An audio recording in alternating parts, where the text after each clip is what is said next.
흔히 한국인들이 영어를 잘 못한다고 얘기들을 하죠. 물론 영어가 모국어가 아닌 나라들 중에서 한국보다 영어를 못하는 나라들은 많습니다. 하지만 한국만큼 영어에 많은 시간과 돈을 투자하면서 한국보다 영어를 못하는 나라는 분명히 없어요. 그러니까 한국의 영어 교육이 굉장히 비효율적이라는 말이죠. 그렇다면 이렇게 한국인들은 왜 비효율적인 영어 공부를 하고 있는 것인가에 대해서 문법 중심의 영어 교육 때문에 그렇다. 또는 회화 중심으로 영어를 공부해야 한다. 조기 교육이 해결책이다. 몰입 교육만이 대안이다 등등 수없이 많은 의견들과 논의들이 있었지만 딱히 큰 효과를 보고 있지 못한 것이 또한 현실입니다. 그리고 영어 교육의 방법론을 두고 이렇게 갈팡질팡하면서 대략 3, 4년을 주기로 해서 영어 교육의 정책이 바뀌어요. 그리고 이 때문에 가장 큰 피해를 보고 있는 것은 다름 아닌 학생들입니다. 저도 지난 12년간 학생들에게 영어를 가르치면서 한국인들이 영어를 잘 하지 못하는 이유에 대해서 많은 생각들을 해왔는데요. 제가 내린 결론은 들으시는 분들에 따라서 굉장히 기분 나쁘게 생각하실 수 있는 그런 내용이에요. 그리고 좀 무거운 주제의 이야기일 수도 있어요. 말하자면 불편한 진실이죠. 그래서 본론으로 들어가기에 앞서서 한국인들이 영어를 어려워하는 이유에 대해서 좀 가벼운 이야기부터 시작을 해볼게요. 학생들에게 왜 영어를 싫어하고 어려워하느냐라고 물어보면 여러 가지 이유를 들겠지만요. 많은 학생들이 단어 암기 때문에 영어가 어렵다고 대답들을 하죠. 저도 학창 시절에 단어 암기 때문에 영어를 굉장히 싫어했어요. 그런데 사실 영어 단어 암기하는 것이 한국어 단어 암기하는 것보다 훨씬 더 어려워요. 그게 왜 그러냐면 한국어 단어들은 직관적인 특징을 가지는 반면에 영단어들은 대단히 비직관적이에요. 무슨 말이냐면은 예를 들어서 한국어의 지름이라는 단어를 영어로는 diameter라고 하거든요.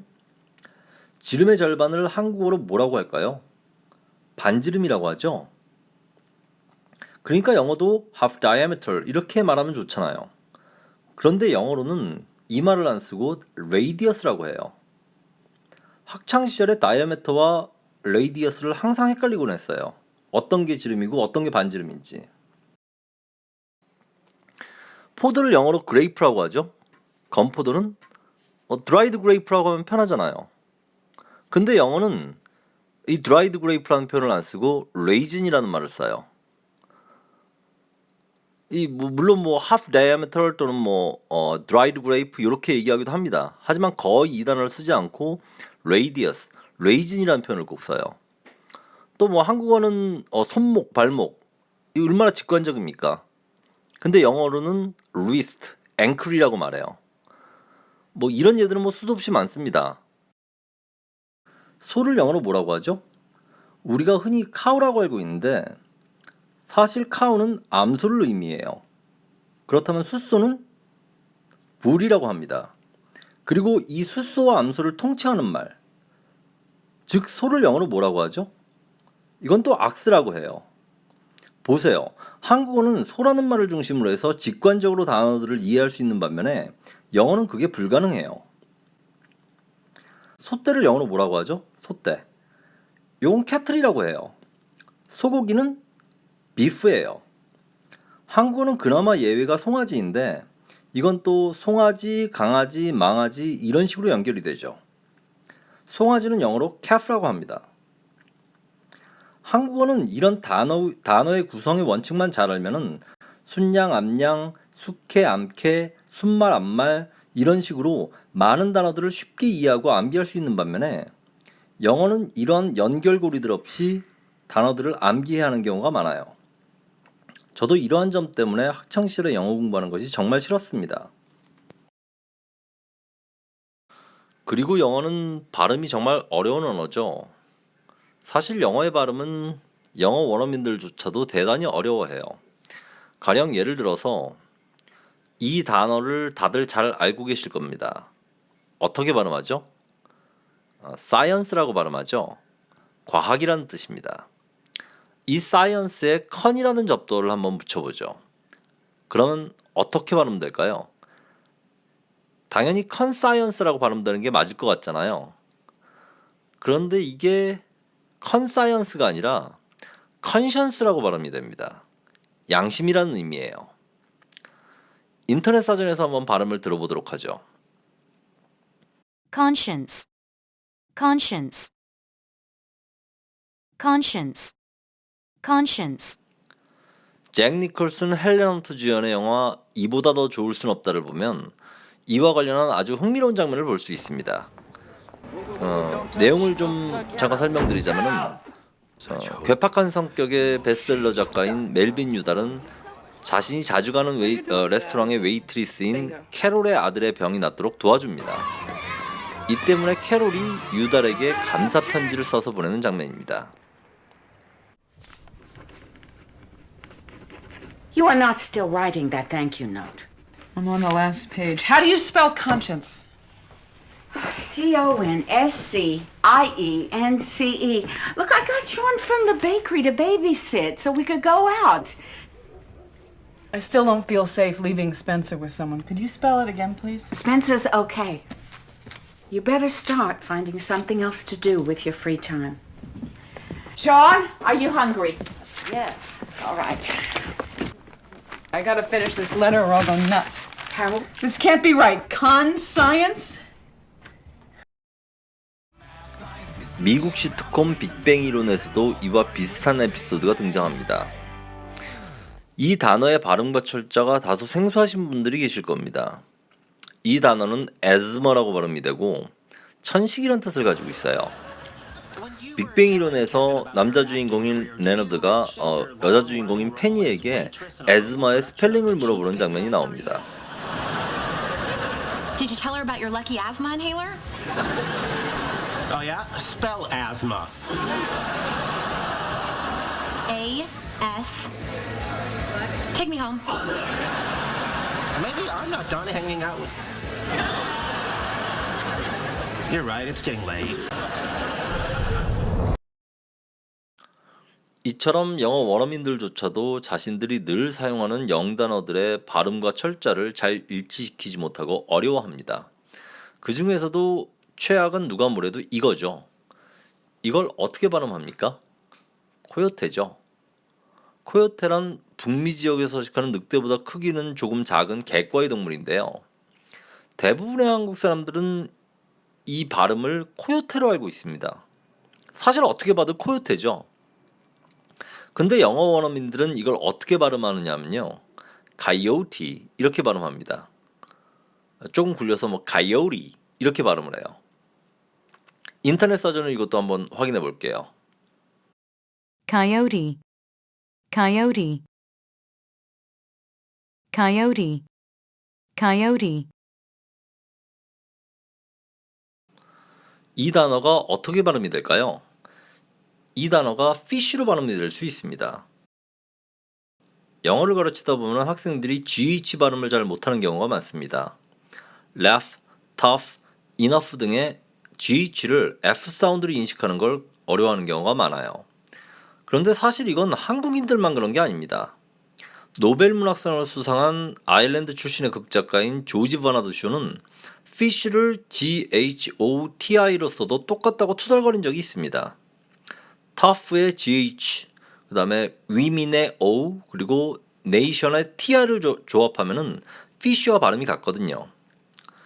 구글을 검색해 보시면 이와 관련한 많은 문사들과 이미지를 찾아보실 수 있을 겁니다. 이렇게 영어 원어민들조차도 영어 발음을 어려워하는데 외국인들은 오죽하겠습니까? 사실 영어 듣기를 잘하려면 발음을 정확하게 익혀서 단어 암기하는 습관이 들어야 돼요. 그런데 단어를 암기하는 것도 힘든데 거기다 발음까지 정확하게 익히려니까 이게 쉬운 일이 아니죠. 그런데 이러한 단어 암기와 발음의 어려움이 한국인들이 영어를 못하는 본질적인 이유냐면 그렇지는 않아요. 사실 굉장히 큰 걸림돌이기는 하죠. 하지만 이 정도 걸림돌은 하루에 30분씩만 단어를 암기하고 발음 연습을 하면은 6개월 이내에 누구나 극복할 수 있는 문제입니다.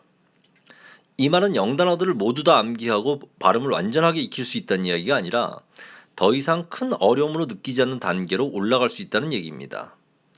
자, 그렇다면 한국인들이 영어를 어려워하는 근본적인 이유, 좀 더 본질적인 이유는 무엇일까요? 반대로 한번 생각해보죠. 외국인들은 한국어를 쉽게 배울까요? 한국어는 배우기 쉬운 언어일까요? 한국어는 단어 암기하기도 쉽고 발음도 영어처럼 복잡하지 않기 때문에 배우기 쉬울 것 같습니다. 어렸을 때 저는 영어 공부하는 것이 싫어서 이런 상상을 한 적이 있습니다. 그 당시는 아직 냉전 시대였고 중국도 아직 개방되지 않은 나라였어요. 그래서 냉전 시대가 끝나고 남북한이 통일이 되고 중국과 교류가 활발해지면은 중국인들이 한국어를 많이 배울 것이다. 이렇게 생각했습니다. 사실 중국어는 단어 암기부터가 너무 어렵지 않습니까? 한국은 전 세계적으로 문맹률이 가장 낮은 나라들 중에 하나인 반면에 중국은 여전히 높은 문맹률을 기록하고 있는 나라예요. 그래서 한국어는 배우기 쉬운 언어니까 많은 중국인들이 한국어를 쉽게 배울 것이고 세계 최고의 인구수를 자랑하는 중국을 한국어로 정복하게 되면 한국어가 세계 공용어가 될 수 있지 않을까 하는 그런 상상을 했었습니다. 통일은 되지 않았지만 한류 열풍을 비롯해서 중국과의 교류는 굉장히 활발하죠. 하지만 중국인들이 한국어를 쉽게 배우고 있는 것 같지는 않습니다. 사실 중국인들은 한국어 배우는 것을 굉장히 어려워해요. 이상하죠? 아무리 생각해봐도 중국어보다는 배우기 쉬울 것 같은데 말이죠. 중국인들뿐만 아니라 한국어를 공부하는 외국인들에게 한국어가 배우기 쉬우냐고 물어보면 거의 예외 없이 한국어가 어렵다고 얘기들 합니다. 그런데 사실 한국어가 정말 배우기 어려운 언어예요. 우리가 한국어를 쉽게 생각하는 것은 한국어가 모국어이기 때문입니다. 어쩌다 보니까 영어가 어려운 이유가 아니라 한국어가 어려운 이유에 대해서 얘기를 하고 있는데요. 사실 이것은 같은 맥락입니다.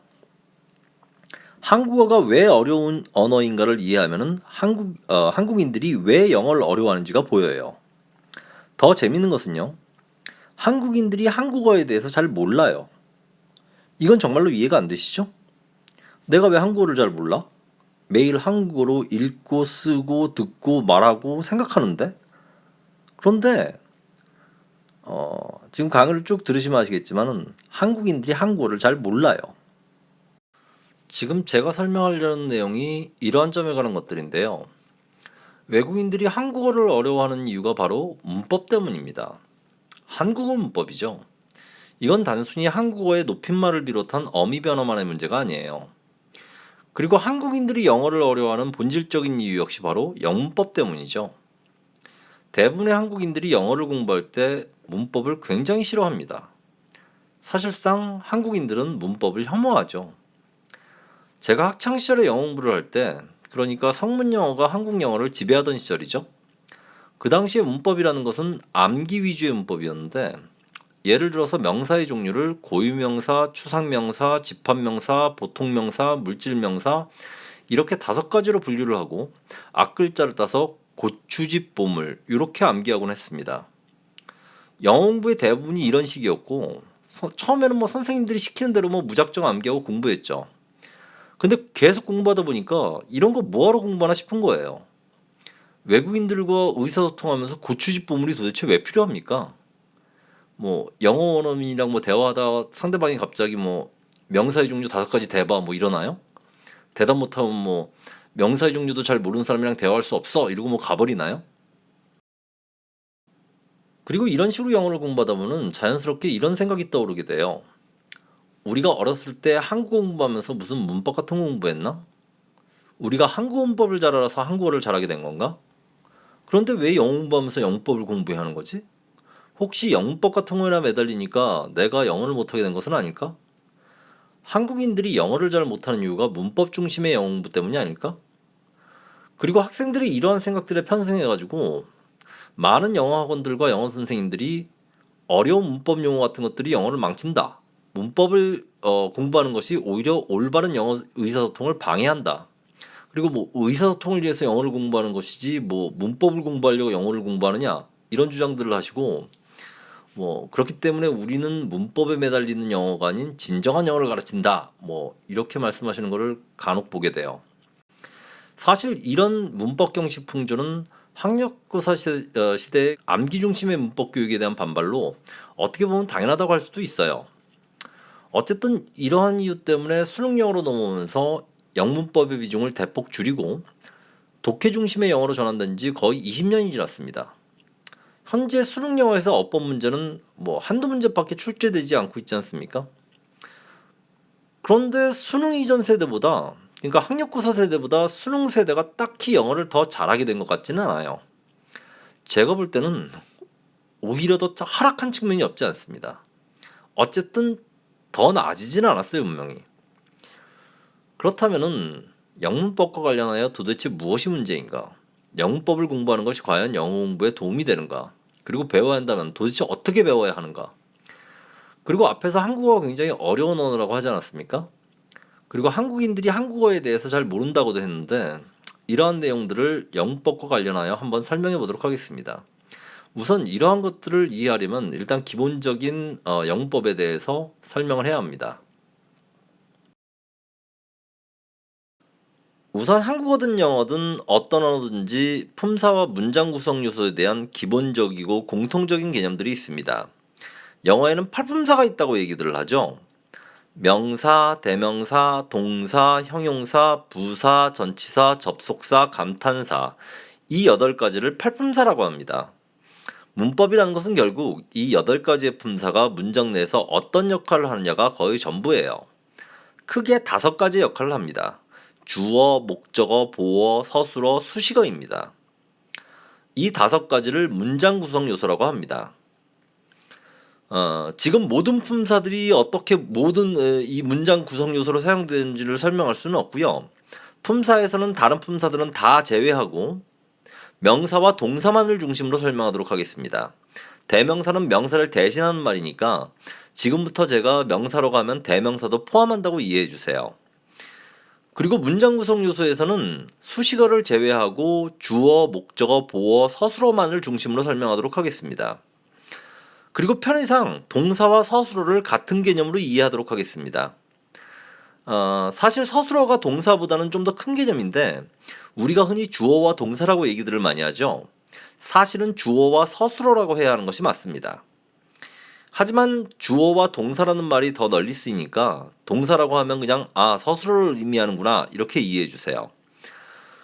그러면 명사가 문장 내에서 무슨 역할을 하느냐? 서술어 역할을 제외하고 주어, 목적어, 보어 역할을 합니다. 즉 명사가 문장 구성 요소에 가장 많은 역할을 하는 것입니다. 사실상 언어라는 것은 명사와 동사 노름이에요. 그런데 한국인들이 이 주어, 목적어, 보어를 잘 구별 못해요. 특히 목적어와 보어를 잘 구별 못하죠. 심지어 주어조차 구분 못하는 경우가 많습니다. 이것은 영어의 주어, 목적어, 보어의 구분 방식이 어려워서가 아니라 한국어의 주어, 목적어, 보어를 구분하는 방식이 어렵기 때문이에요. 우선 주어, 목적어, 보어의 사전적 의미들을 살펴보도록 하죠. 주어란 동작이나 감정, 소유 등의 주체가 되는 말입니다. 목적어는 주어가 하는 동작이나 감정, 소유 등의 대상이 되는 말입니다. 보어란 주어 또는 목적어를 보충 설명해 주는 말입니다. 이러한 사전적인 의미들이 바로 이해가 안 되시죠? 예를 들어서 한번 살펴보도록 할게요. 이 두 문장에서 주어는 뭐죠? 둘 다 명사 잭이 주어입니다. 두 문장 모두 became과 loved라는 동사 뒤에 a doctor라는 명사가 나옵니다. 어떤 것이 목적어이고 어떤 것이 보어일까요? 아니면 둘 다 목적어, 둘 다 보어일까요? 영어에서는 목적어와 보어를 구분하는 기준은 대단히 단순합니다. 주어와 동사 뒤에 명사가 뒤따를 경우 주어와 명사와의 관계만 보면 됩니다. Jack became a doctor에서 Jack과 a doctor와의 관계는 어떻게 되죠? 서로 이퀄 관계죠? 서로 같은 사람입니다. 그러면은 a doctor는 이 문장에서 보어가 됩니다. 보어란 주어 또는 목적어를 보충 설명해 주는 말이라고 했죠? 이 문장에서 a doctor는 주어인 잭을 보충 설명해 주고 있어요. 적어도 잭이 직업이 무엇인지는 알 수 있죠. 그러니까 주어를 보충 설명해 주는 주격 보어가 되는 것입니다. Jack loved the doctor에서 잭과 a doctor의 관계는 어떻게 되죠? 서로 다른 사람이죠. not equal 관계입니다. 그럼 a doctor는 이 문장에서 목적어가 됩니다. 목적어란 주어가 하는 행위, 감정, 소유 등의 대상이 되는 말이라고 했죠? 이 문장에서 a doctor는 주어인 잭이 가지고 있는 감정의 대상이 되는 말이에요. 그러니까 서로 다른 사람이 될 수밖에 없죠. 이렇게 똑같은 하나의 명사가 문장 내에서 주어로도 목적어로도 보어로도 쓰일 수 있어요. 그런데 한국의 학교나 학원에서 목적어와 보어를 구분하는 방법을 어떻게들 가르치냐면요. 한국어로 을를로 했으면 목적어이고 이가로 했으면 보어이다. 이렇게 많이들 가르쳐요. 그래서 주어에는 은, 는, 이, 가를 붙이고 동사는 동사 하다라고 하고 목적어에는 을, 르를 붙인다. 얼핏 들으면 맞는 것처럼 들리죠? 잭은 의사가 되었다. 여기에는 이가 조사가 붙죠? 그러니까 보어이고 잭은 의사를 사랑했다. 여기에는 을를 조사가 붙으니까 목적어이고. 자, 그런데 한국어의 조사라는 것이 결코 규칙적으로 작동하지 않아요. 예를 들어서 Jack needs a doctor. 자, 잭은 의사가 필요하다라고 한번 해보죠.